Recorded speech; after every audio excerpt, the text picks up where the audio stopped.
ಕೃಷ್ಣನ ನೆನೆದರೆ ಕಷ್ಟ ಒಂದಿಷ್ಟಿಲ್ಲ ಕೃಷ್ಣ ಎನ್ನಬಾರದೆ.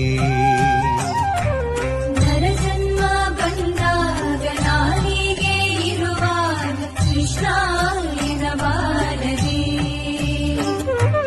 ಕೃಷ್ಣನ ನೆನೆದರೆ ಕಷ್ಟ ಒಂದಿಷ್ಟಿಲ್ಲ ಕೃಷ್ಣ ಎನ್ನಬಾರದೆ. ಕೃಷ್ಣನ ನೆನೆದರೆ ಕಷ್ಟ ಒಂದಿಷ್ಟಿಲ್ಲ ಕೃಷ್ಣ ಎನ್ನಬಾರದೆ. ನರಜನ್ಮ ಬಂದಾಗ ನಾಲಿಗೆ ಇರುವಾಗ ಕೃಷ್ಣ ಎನ್ನಬಾರದೆ.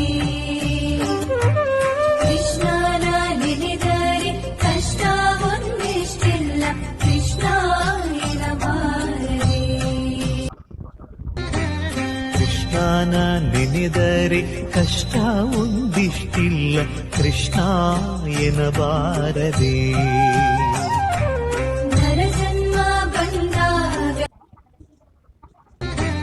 ಕೃಷ್ಣನ ನೆನೆದರೆ ಕಷ್ಟ ಒಂದಿಷ್ಟಿಲ್ಲ ಕೃಷ್ಣ ಎನ್ನಬಾರದೆ.